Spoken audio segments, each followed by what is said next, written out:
तो hello guys, मेरा नाम है संजय और आप मेरे साथ यूट्यूब चैनल देख रहे हैं। बेसिकली आज हम यहाँ पे बात करेंगे इंडियन कॉन्स्टिट्यूशन के बारे में। और इंडियन कॉन्स्टिट्यूशन जो होता है वो हर किसी एग्जाम में आता है, यानी कि भारत के संविधान के बारे में। और भारत के संविधान है यानी कि आप बोल सकते हो कि आपका ये इसमें एनटीपीसी, एसएससी, रेलवे या फिर अन्य किसी एग्ज़ाम में ज़्यादातर ये आता है। तो अगर आपको ये वीडियो अच्छी लगेगी तो लाइक, सब्सक्राइब और कमेंट जरूर करिएगा। और यहाँ पे कोई भी अगर आपको डाउट होगा तो मेरे को यहाँ पे कमेंट पे जरूर करिएगा, मैं उसका रिप्लाई तुरंत आपको दूंगा। तो हेलो गाइस, मेरा नाम है संजय और आप मेरे साथ यूट्यूब चैनल देख रहे हैं। बेसिकली आज हम यहाँ पे बात करेंगे संविधान के बारे में, यानी कि भारत के संविधान के बारे में।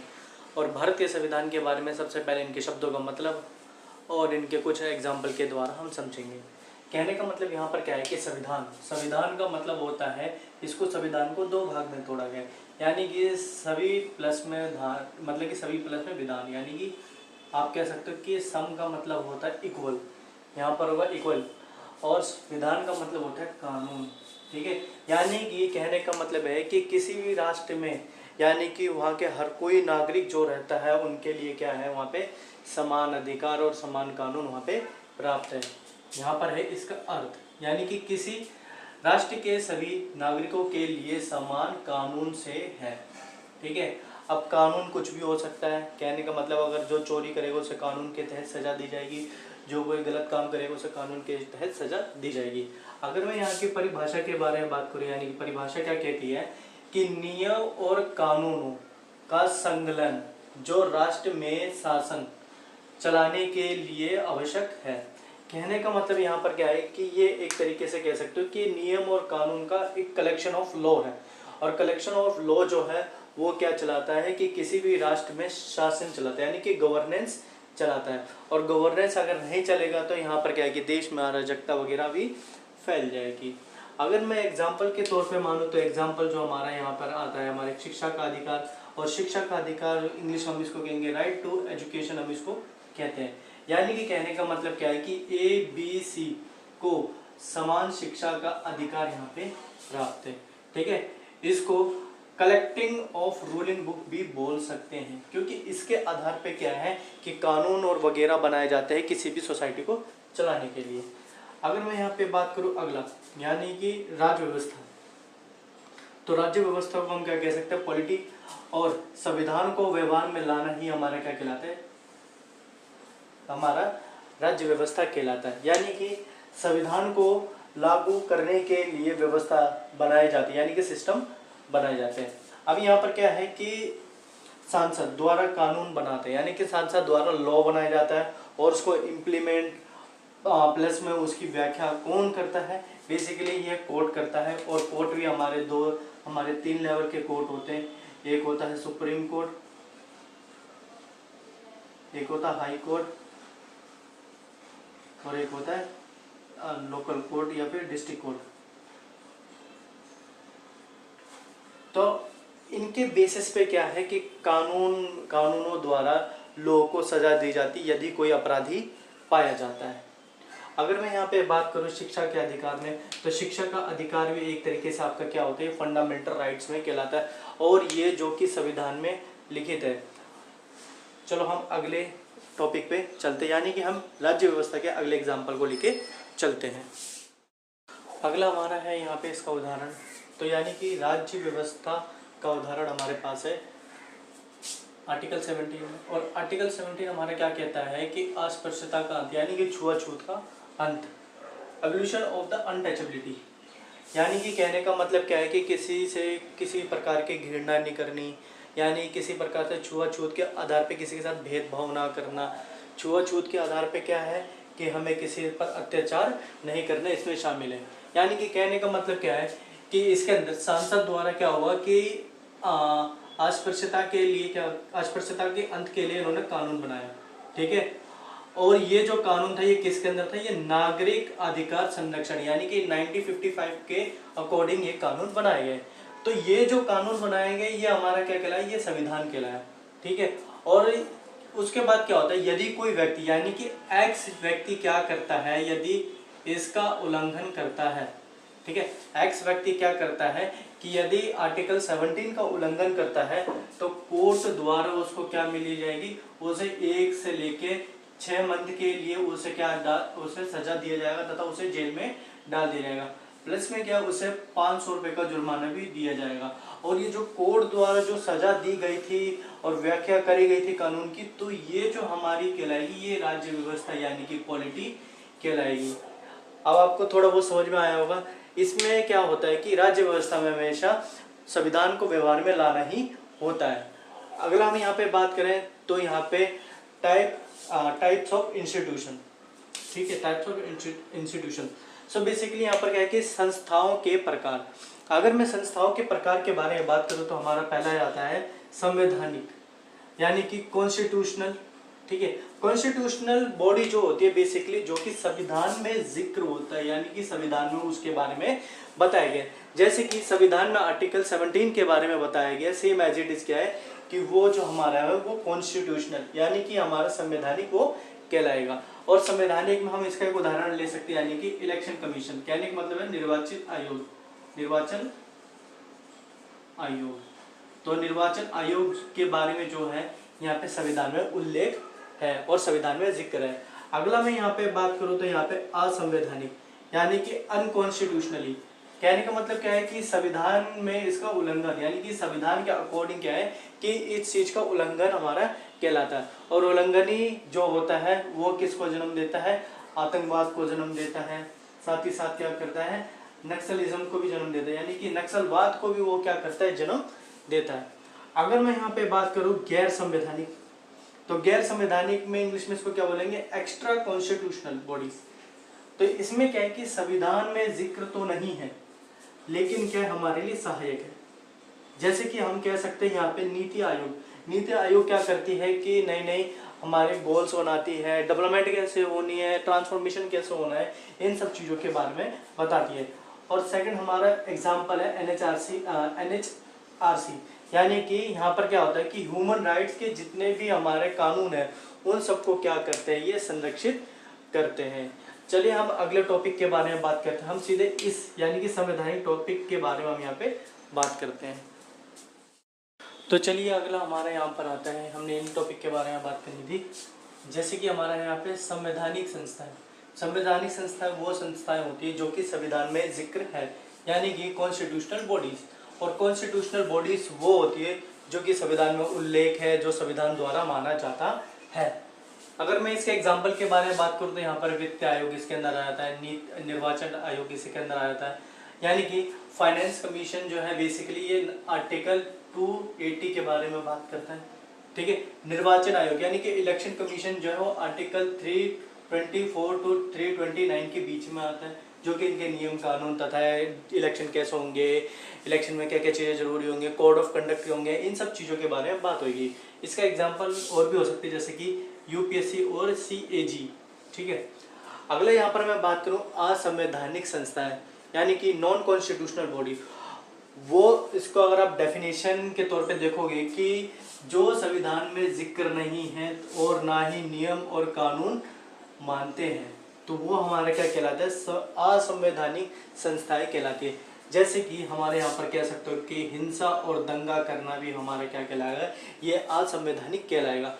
उदाहरण के तौर पर आप बोल सकते हैं यहाँ पर आतंकवाद इसमें शामिल हो जाता है यानी कि आतंकवादी संगठन इसके अंदर शामिल हो जाता है। अगर मैं यहाँ पे बात करूँ तो अगला तीसरा तो गैर संवैधानिक यानी कि एक्स्ट्रा कॉन्स्टिट्यूशनल बॉडी, कहने का मतलब क्या है कि संविधान में जिक्र नहीं है लेकिन हमारे लिए क्या है सहायक है, क्या है सहायक है। अगर मैं यहाँ पे इसके दो रूप बताऊं तो पहला हमारा क्या होता है कि कार्यकारी यानी कि एग्जीक्यूटिव, और सेकंड हमारे क्या होते हैं कि संविधिक यानी कि स्टैट्यूटरी। कहने का मतलब क्या है कि कार्यकारी यानी कि आप कह सकते हो कि एग्जीक्यूटिव, एग्जीक्यूटिव का गठन किसके द्वारा होता है यानी कि मंत्रिमंडल द्वारा होता है या फिर राष्ट्रपति की सलाह के द्वारा होता है। अगर मैं यहाँ पे बात करूँ तो इसमें कोई भी एक्ट की जरूरत नहीं पड़ती, यानी कि क्या है कि एग्जीक्यूटिव में कोई भी अगर हम यहाँ पे गैर संवैधानिक जो हमारे लिए सहायक है अगर उसके लिए हम कानून बना रहे हैं तो इस एक्ट के यानी कि इस संस्था के अकॉर्डिंग हमें कोई भी एक्ट बनाने नहीं पड़ते क्योंकि इसमें ज़्यादातर ह्यूमन डेवलपमेंट के बारे में, काम के बारे में बात आती है। अगर मैं यहाँ पे बात करूँ तो इसका एग्जाम्पल हमारा हो सकता है कि नीति आयोग 2015, यानी कि पहले इसका नाम क्या था, योजना आयोग, जो कि योजना आयोग का गठन कब हुआ था, सन 1951 में हमारा जबकि हुआ था। अगर मैं यहाँ पे बात करूँ संविधिक, संविधिक का गठन किसके द्वारा होता है, सांसद द्वारा किया जाता है। इसमें एक्ट बनते हैं, इसके अंदर क्या बनता है, एक्ट बनते हैं। और उदाहरण के तौर पे आप बोल सकते हो कि NHRC एक्ट 1993, यानी कि मानव अधिकार के बारे में इसमें शामिल हो जाते हैं कि मानव अधिकार में कौन कौन से ऐसे अधिकार होंगे जो मानव के हित में हो और कुछ मानव के हित में नहीं होते। तो चलिए हम अगले टॉपिक की ओर बढ़ते हैं। ये अगला हमारा टॉपिक यहाँ पर है हमारा कॉन्स्टिट्यूशन की हमें आवश्यकता क्यों होती है, वाई वी नीड कॉन्स्टिट्यूशन। तो बेसिकली सबसे पहले हमें यहाँ पे बात होनी चाहिए कि यहाँ पे कोऑर्डिनेशन और ट्रस्ट, यानी कि हमारे यहाँ पर होगा संवियन और विश्वास, यानी कि देश में हर किसी नागरिक को, चाहे वो अलग अलग धर्म के हो, चाहे वो अलग अलग जाति के हो, वो चाहे अलग अलग भाषा के हो, संविधान के अनुसार उसे क्या करा जाएगा, समान व्यवहार से उसे देखा जाएगा। अगर मैं यहाँ पे बात करूँ अगले पॉइंट में, यहाँ पर है कि बुनियादी नियमों का समूह। तो ये क्या है, हमारे एक बुनियादी नियमों का समूह है, यानी कि क्या है कि अगर यहाँ पे अगर कॉन्स्टिट्यूशन द्वारा कोई भी नियम और कानून लागू किया जाता है तो वो क्या है, एक तरीके का बुनियादी नियम है। और वो बुनियादी नियमों के आधार पे क्या कराता है, नियमों का पालन किया जाता है। और नियम का पालन जो है हर किसी व्यक्ति, जाति, धर्म और अलग अलग भाषा वाले व्यक्तियों के लिए समान यहाँ पे नियम लागू होता है। अगर मैं यहाँ पे बात करूँ निर्णय लेने की शक्ति, ठीक है, निर्णय लेने की शक्ति, इसका मतलब क्या है कि डिसीजन मेकिंग पावर, तो किसके हाथ में होनी चाहिए पावर लेने की, तो संविधान तय करेगा कि निर्णय कौन लेगा, यानी कि या तो राजा ले या फिर वहां का जनता का प्रतिनिधि ले, ठीक है। और वहां पर आप कह सकते हो कि और जो हमारी पावर जो होती है, बेसिकली भारत के बारे में अगर मैं यहाँ पे बात करूँ तो इंडिया में केवल डिसीजन पावर क्या होगी, पार्लियामेंट्री द्वारा ही होती है, पार्लियामेंट्री द्वारा ही होती है। और आपको आगे पीछे मैंने बता दिया है कि पार्लियामेंट्री द्वारा क्या होता है, कि पार्लियामेंट्री द्वारा नियम वगैरह बनाए जाते हैं, उनको बुनियादी ढांचे और उसकी नियमों की व्याख्या करने में कौन आगे आता है, वो न्यायपालिका आती है। अगर मैं यहाँ पे बात करूँ तो सरकार की शक्तियों की सीमाएं, यानी कि लिमिटेशन ऑफ गवर्नमेंट्स पावर, कहने मतलब क्या है कि कभी भी कोई भी चाहे गवर्नमेंट आए इन द फ्यूचर, वो क्या है कि नागरिकों के खिलाफ क्या है कि कोई भी कानून ना बनाए, यानी कि अगर कोई भी गवर्नमेंट आएगी, अगर नागरिकों के खिलाफ अगर कोई भी कानून बनाएगी तो संविधान जो है उन चीजों को वो रोकता है। यानी कि अगर मान के चलो कि अगर आपने कोई भी यहाँ पे नियम और कानून कोई भी गवर्नमेंट द्वारा बनाया जाता है जो कि जनता के खिलाफ होता है, तो सबसे पहले उनको यहाँ पे क्या नाम है, जस्टिफाई करना पड़ेगा ये संविधान में कि ये सही है या फिर गलत। और इसके समाधान के तौर पर यहाँ पर क्या है कि मौलिक अधिकारों द्वारा नियम यहाँ पे लागू किया जाता है, यानी कि फंडामेंटल राइट्स जो है वो हर किसी व्यक्ति के लिए लागू है।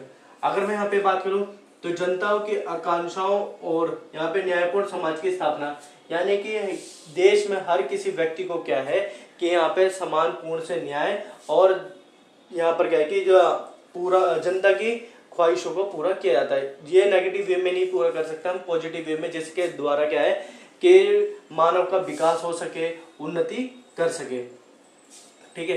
गवर्नमेंट द्वारा जनताओं की आकांक्षाओं को पूरा करना ही यहाँ पर क्या होता है कि जनता की आकांक्षाएं गवर्नमेंट द्वारा पूरा की जाती है।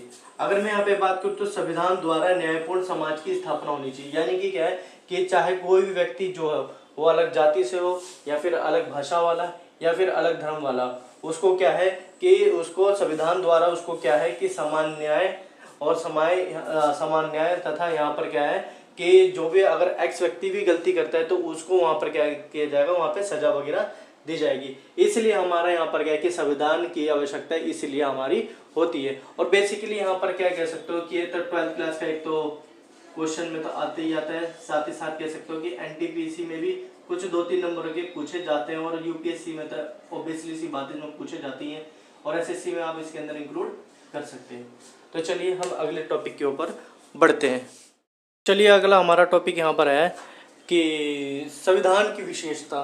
तो संविधान की विशेषता के बारे में अगर मैं यहाँ पे बात करूँ तो संविधान जो है भारत का वो क्या है, लिखित है। लिखित के साथ साथ कह सकते हो कि लचीला, यानी कि फ्लेक्सिबल भी है, ठीक है। सेकंड हमारा यहाँ पर है कि हमारा अर्ध संगठनात्मक यानी कि क्वासी फेडरल।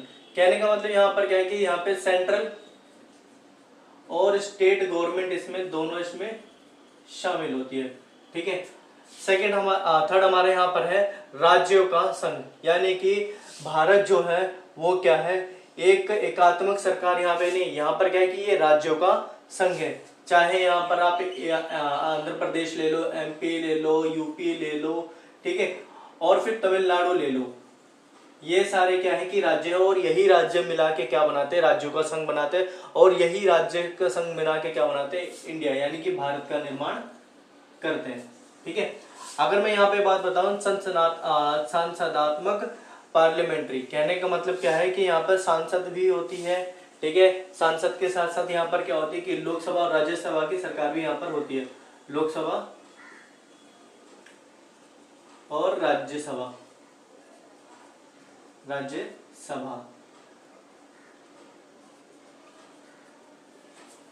अगला मैं यहाँ पे बात करूँ कि संविधान के प्रकार, तो संविधान के दो प्रकार होते हैं। पहला तो हमारे एक होता है लिखित और दूसरा होता है अलिखित। ठीक है। लिखित में हमारे बात करें तो ये कोड और एक फॉर्मेट के रूप में होता है। जैसे कि एग्जांपल के तौर पे इंडिया और यूएसए हम ले सकते हैं। इसको हम निर्मित कर सकते हैं, यानी कि इसको हम बना सकते हैं। इसके द्वारा क्या होता है कि जिस दिन लागू किया जाता है उस दिन उसकी डेट फिक्स करी जाती है, और सारे जो संविधान को नियम और पालन करवाने के लिए जो भी पावरफुल में होती है वो होती है हमेशा न्यायपालिका यहाँ पे होती है। अगर मैं यहाँ पे बात करूँ अलिखित संविधान यानी कि अनरिटन कॉन्स्टिट्यूशन, कहने का मतलब क्या है कि बेस्ड ऑन ट्रेडिशन होती है, बेस्ड ऑन ट्रेडिशनली होती है। आप कह सकते हो कि परंपरागत होती है।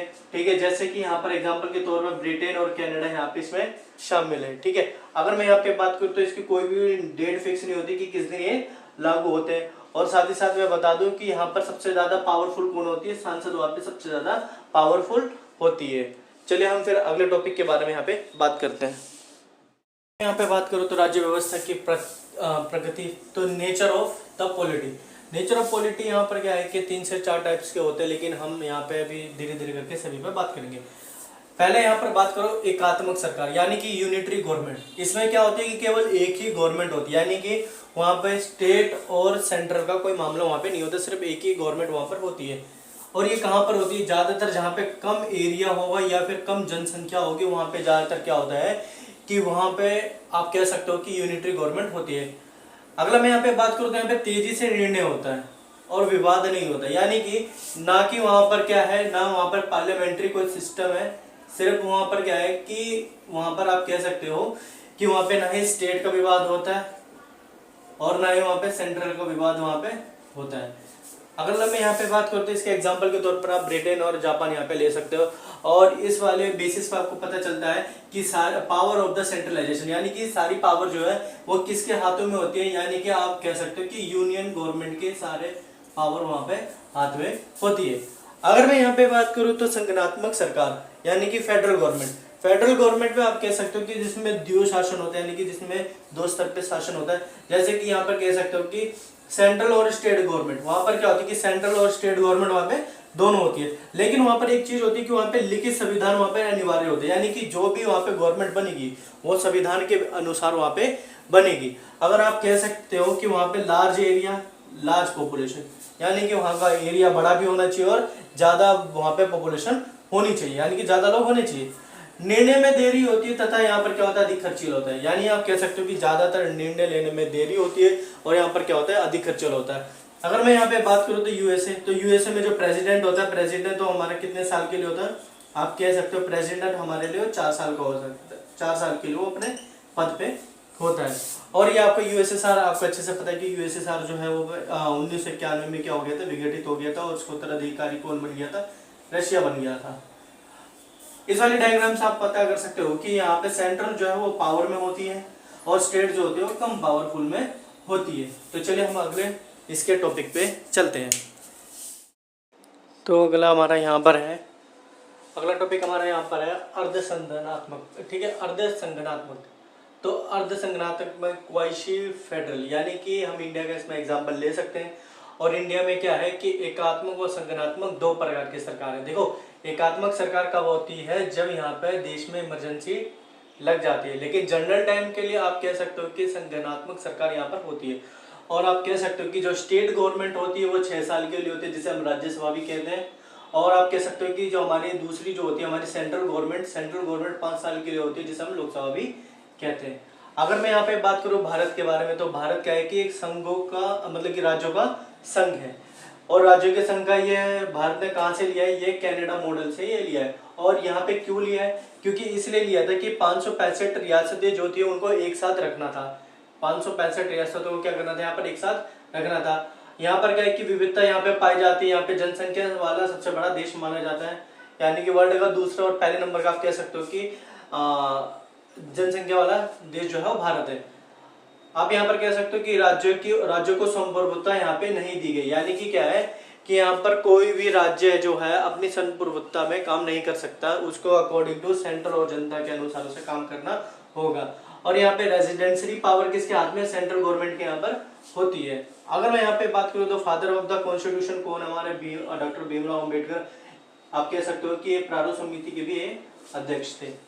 यहाँ पर क्या है कि सुलेखक यानी कि इंग्लिश में संविधान किसने लिखा, यानी कि इंग्लिश कोलिग्राफर कौन थे, प्रेम बिहारी। ठीक, इन्होंने क्या करा था, इन्होंने इटालिक स्टाइल में क्या करा था कि संविधान को लिखा था। और कितनी यहाँ पे फीस कितनी ली थी, इन्होंने फ्री ऑफ कॉस्ट यहाँ पे फीस ली थी। अगर मैं यहाँ पे बात करूँ तो हिंदी सुलेखक यानी कि हिंदी कोलिग्राफर कौन थे, बसंत कृष्ण यहाँ पे थे। आई होप कि आपको यहाँ पे समझ में आ रहा होगा। तो हम आगे वीडियो पे बढ़ते हैं। अगला हमारे यहाँ पर है शक्ति का वितरण यानी कि सेपरेशन ऑफ पावर। तो सेपरेशन ऑफ पावर जो है भारतीय संविधान ने 3 तरीकों से बांट रखी है। पहला हमारे यहाँ पर है लेजिस्लेचर यानी कि विधायिका, कार्यपालिका यानी कि एग्जीक्यूटिव, और यहाँ पर है जुडिशरी। तो अगर मैं यहाँ पे बात करूँ तो विधायिका में आपको भी अच्छे से पता है कि विधायिका जो होते हैं वो एमएलए के रूप में होते हैं। एमएलए और एमपीज के रूप में यहाँ पे होते हैं। ठीक है, अगर मैं यहाँ पे बात करूँ तो ये विधायिका और कार्यपालिका पे क्या करते हैं कि एक दूसरे पर क्या करते हैं, लगाम लगाते हैं, यानी कि अंकुश लगाते हैं। ठीक है, सेकंड यहाँ पर क्या होता है कि कार्यपालिका न्यायपालिका के प्रति काम क्या करती है, यानी कि judiciary can strike down unconstitutional law. यानी कि क्या है कि जो न्यायपालिका, अगर कार्यपालिका जो है कोई भी संविधान के अंदर कोई भी नियम और कानून को ढंग से लागू नहीं करता, वो जो कि असंवैधानिक होता है, तो वो क्या करते हैं कि उस कानून को इम्प्लीमेंट करवाने के लिए राय या फिर आप कह सकते हो कि वो मना कर देती है। ठीक है, अगला मैं यहाँ पर बात करूँ तो न्यायपालिका और विधायिका के प्रति क्या उत्तरदायित्व है। ये इसका मतलब एक हमें महत्वपूर्ण पॉइंट देखना है कि विधायिका जो है वो जजेस को हटा सकती है यदि उन पर कोई एलिगेशंस लगते हैं या फिर कोई उन पर हानि मतलब कि उन्होंने कोई आप कह सकते हो कि अनकॉन्स्टिट्यूशनल वर्क किया है, तो उनके आधार पे क्या है कि विधायिका क्या कर सकती है कि जुडिशरी के जजेस को निकाल सकती है महाभियोग द्वारा। तो चलिए हम अगले टॉपिक पे देखते हैं। हमारा है विधायिका। तो विधायिका जो होती है हमारे 2 प्रकार की हो सकती है, आप कह सकते हो कि पहला जो होता है हमारे सेंट्रल लेवल पे और दूसरा होता है हमारे स्टेट लेवल पे। अगर मैं यहाँ पे बात करूँ तो आर्टिकल नंबर 79 को द्वारा क्या है कि केंद्र का यहाँ पर केंद्र द्वारा क्या होता है विधायिका का निर्माण होता है। इसमें क्या होता है कि इसमें अपर हाउस और यहाँ पर कह सकते हो कि लोअर हाउस यहाँ पर होता है। अपर हाउस को आप कह सकते हो कि राज्यसभा, और जो कि आर्टिकल नंबर 80 को फॉलो करती है। प्लस में आप कह सकते हो कि यहाँ पे लोअर हाउस का मतलब होता है यहाँ पे लोकसभा, और लोकसभा में यहाँ पर क्या है कि यहाँ पर ये वाला आर्टिकल यानी कि 81 आर्टिकल को ये फॉलो करती है। अगर मैं यहाँ पे बात करूँ राज्यसभा में, तो राज्यसभा क्या करती है कि विधानमंडल का यहाँ पे निर्माण करती है। और विधानमंडल में क्या होता है कि 2 प्रकार की होती है, एक होती है विधान परिषद, दूसरा होता है हमारी विधानसभा। विधान परिषद में जो एमएलसी आते हैं यानी कि मेंबर ऑफ लेजिस्लेटिव काउंसिल, और दूसरा यहाँ पर हमारा है दूसरा एमएलए। यहाँ भी आप कह सकते हो कि यहाँ पे ये एमएलसी वाले जो होते हैं यहाँ पर आर्टिकल नंबर 169 को फॉलो करते हैं, और एमएलए वाले जो होते हैं 170 को ये फॉलो करते हैं। अगर मैं यहाँ पर बताऊं कि केवल यहाँ पर 6 राज्य ऐसे हैं जहाँ पर विधान परिषद है, तो आप कह सकते हैं यूपी, बिहार, महाराष्ट्र, कर्नाटका, तेलंगाना और आंध्र प्रदेश इसके अंदर शामिल है। तो चलिए हम आगे वीडियो को बढ़ाते हैं। यहाँ पे टॉपिक है जुडिशरी यानी कि न्यायपालिका, और न्यायपालिका जो है भारत की वो एकीकृत न्यायपालिका है, और क्या है ये इंटीग्रेटेड जुडिशरी है। अगर मैं यहाँ पे बात करूँ तो पहले नंबर पे यानी कि देश की सबसे बड़ी न्यायपालिका और एक केवल जो देश में है वो है सर्वोच्च न्यायालय, यानी कि आप कह सकते हो सुप्रीम कोर्ट। और सुप्रीम कोर्ट किसके तहत काम करती है? संविधान के आर्टिकल नंबर 1 to 4 के अकॉर्डिंग ये काम करती है। सेकंड हमारे लेवल पे जो होता है हमारा हाई कोर्ट यानी कि उच्च न्यायालय, और उच्च न्यायालय जो होती है वो स्टेट लेवल की होती है, और स्टेट लेवल के बेसिस पे ये आर्टिकल नंबर यानी संविधान के आर्टिकल नंबर कौन सा को ज़्यादातर फॉलो करती है, यानी कि 214 को ये फॉलो करती है। अगर मैं यहाँ पे बात करूँ जिला न्यायालय, तो जिला न्यायालय जो होती है हमारे डिस्ट्रिक्ट कोर्ट होती है, और डिस्ट्रिक्ट कोर्ट किसके अंतर्गत, कौन सा अनुच्छेद के अंतर्गत यानी कि आर्टिकल के अंतर्गत काम करती है, यानी कि 233 के अकॉर्डिंग ये काम करती है।